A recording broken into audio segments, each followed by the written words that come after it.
Na última sexta-feira, o governo dos Estados Unidos anunciou que retirou as punições impostas ao ministro Mussolini da Moca, também conhecido como Alexandre de Moraes, e a sua esposa, da advogada, né, mais bem paga do Brasil. Na lista dos jogadores de futebol, a Viviane Bart de Moraes, ela é a segunda jogadora mais bem paga do Brasil, né? Ela fica atrás só do Neymar, com um saláriozinho de 3 milhões e 600 mil por mês. E pensar que o escritório dela não faturava nada quando o marido não era ministro, né? É de cair o cofre da bunda por meio da Lei Magnitsky.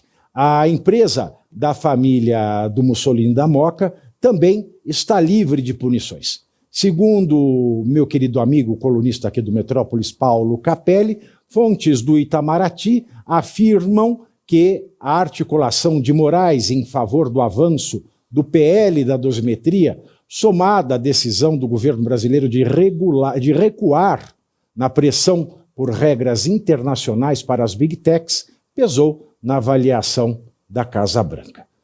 Já o advogado Martin DeLuca, que defende a Trump Media Corporation e a plataforma Rumble nos Estados Unidos, disse, no entanto, que a retirada das sanções não representa um recuo definitivo, mas uma decisão condicionada à expectativa de que o Brasil cumpra compromissos de reversão de medidas apontadas como censura. DeLuca afirmou que o foco do governo Trump é, aspas, na reversão das medidas de censura que despertaram ampla preocupação nos Estados Unidos. Bom, nós falamos aqui da retirada da Magnitsky contra o Mussolini da Moca, a esposa, a dona Mussolina da Moca, ou a mensalina, né, aquela que recebe um mensalíssimo do banco do Daniel Vorcaro, e também das empresas da família do Mussolini da Moca, caiu a Magnitsky. Aí tem um motivo fictício, né, um motivo de fachada, que o Itamaraty deu ao Paulo Capelli aqui do Metrópolis. Então esse é o motivo de fachada, tá? Não procede. Aí depois tem os motivos de fachada também do Martin DeLuca, porque o Martin DeLuca teve o olho furado nesse vai que vem dessa história toda. E o motivo real, qual é? É aí que ninguém fala. É aí que ninguém fala, porque a briga é muito melhor elaborada. Aliás, a briga ela é um jogo de xadrez de gênio. E como ninguém fala, eu vou explicar tudo para vocês aqui. O real motivo da queda da Magnitsky para o Mussolini da Moca, esposa e empresas da família. Eu começo a dizer por quê com uma notícia, um furo da Mônica Bergamo, que não vai até o fundo da questão. Eu vou pegar a notícia da Mônica Bergamo e vou mergulhar com vocês neste mar de lama. De acordo com a minha querida amiga Mônica Bergamo, o banqueiro André Esteves, do BTG Pactual, conversou com o secretário do Tesouro americano, Scott Bessent, sobre o tarifaço dos Estados Unidos e também sobre as sanções da Magnitsky contra o Mussolini da Moca. A reunião aconteceu no dia 18 de novembro, uma terça-feira. 2 dias depois, Trump anunciou a suspensão das tarifas. No entanto, André Esteves afirmou a Bessent, que é o secretário do Tesouro, que as tarifas prejudicavam o Brasil, mas também os Estados Unidos, que viram a inflação subir. O banqueiro afirmou que o cenário no país é de normalidade institucional e alertou para o potencial risco aos bancos brasileiros, já que, com negócios nos Estados Unidos, as instituições financeiras teriam que seguir as regras da Lei Magnitsky, que enquadra empresas que transacionam em solo norte-americano. E, de fato, né, você vai falar para qualquer empresa, vai falar para um banco no Brasil. No Brasil já é difícil seguir a regra brasileira. Vai ter que seguir regra de outro país ainda, e você ferrou toda a atividade econômica do país. Elas não poderiam, por outro lado, simplesmente obedecer às regras e fechar contas de um ministro da Suprema Corte sem entrar em conflito com este tribunal. Ao livrar o Mussolini da Moca, da Magnitsky, Trump, é claro, isolou o Flávio Bolsonaro e impulsionou Tarcísio de Freitas rumo às eleições presidenciais de 2026. O evento de lançamento... Nossa Senhora, você já misturou uma com a outra aí? Hã? Ah, é? Ah, muito bem. Então eu vou parar por aqui, vou fazer a análise daqui, porque você já está comendo... você já está queimando a largada, alemão. Você tem mais alguma coisa importante para ser dito aí? Então você tira agora, que agora eu já perdi a vontade de falar o resto da notícia. Eu estou muito mexido hoje. Bom, antes de eu passar aos dois queridos, eu queria só trazer algumas informações. Essa história, Mendes, essa história, Belucci, ela tem 9 datas e 12 personagens. Na verdade, 14. As datas dessa história, da Magnitsky contra o Moraes e da queda da Magnitsky do Moraes, ela tem as seguintes datas. É o mês de maio deste ano, depois o dia 3 de julho deste ano, depois o dia 30 de julho deste ano, depois o dia 4 de agosto deste ano, depois o dia 18 de novembro, 20 de novembro, 24 de novembro, 28 de novembro e, por fim, a sexta-feira, 12/12 de 2025, que seria aniversário do Silvio Santos, que seria aniversário do Frank Sinatra, e que foi a queda da Magnitsky e a inauguração do SBT News. Ora, os personagens.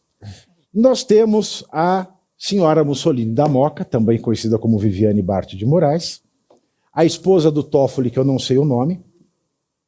Nós temos o Daniel Vorcaro, é claro, o dono do Banco Master, o André Esteves, o Mike Pompeo, que foi diretor da CIA na época do Trump, no primeiro mandato, de 2018 a 2020, se eu não me engano, e foi secretário de Estado do governo Trump de 20 até 22, até a saída do Trump. Nós temos o Scott Bessent, que é o atual secretário do Tesouro, e é a Secretaria do Tesouro americano, que executa a inserção ou a exclusão de acordo com a determinação do presidente na lista da Magnitsky.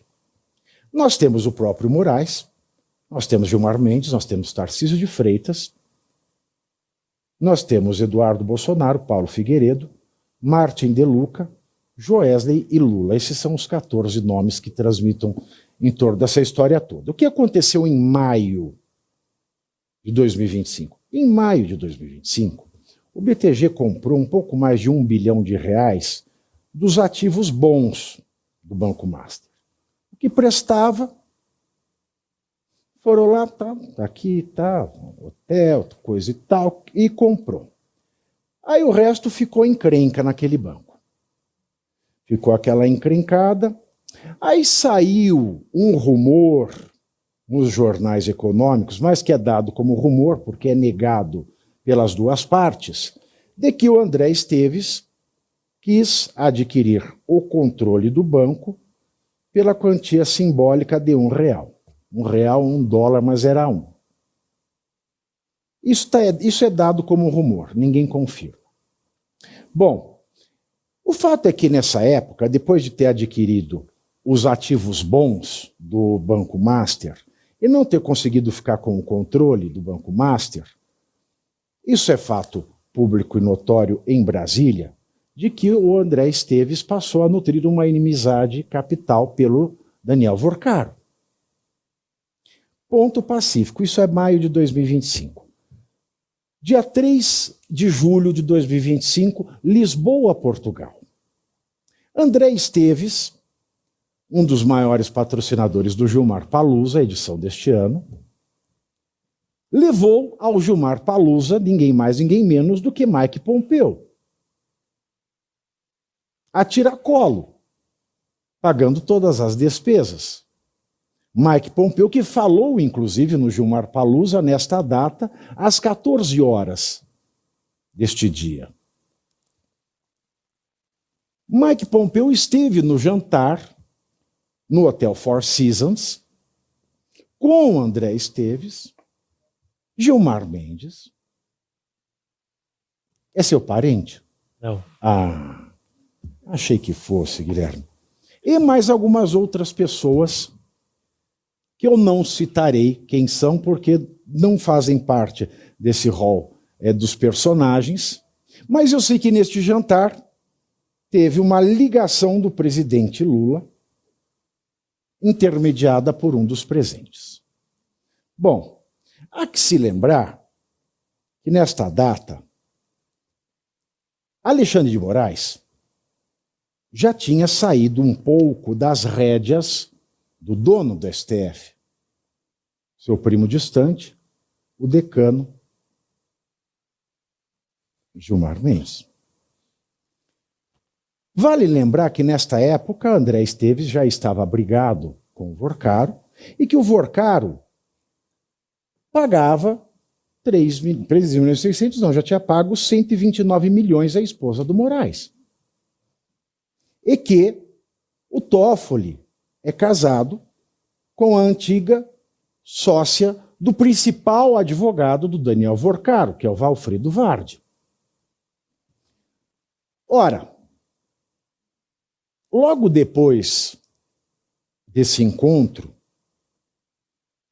no holofote e fora do holofote, 27 dias depois, a Magnitsky cai em cima do Moraes. E só do Alexandre Moraes. Veja bem, cai em cima do Alexandre Moraes e o Alexandre Moraes não vai ter dificuldade nenhuma em decretar a domiciliar do Bolsonaro menos de uma semana depois. Por quê? Porque duas pessoas assumiram a paternidade dessa Magnitsky, que foram Eduardo Bolsonaro e Paulo Figueiredo. Então, na verdade, os verdadeiros pais não precisavam se preocupar, porque já tinham duas pessoas que iam sair na frente e falar: foi minha, foi minha, foi minha, foi minha, e ninguém nunca, jamais ia desconfiar. O fato é que, com isso, tentou-se fazer Bolsonaro abençoar a candidatura do Tarcísio, que é o candidato, naturalmente, não só do André Esteves, como do Gilmar Mendes e do Alexandre de Moraes.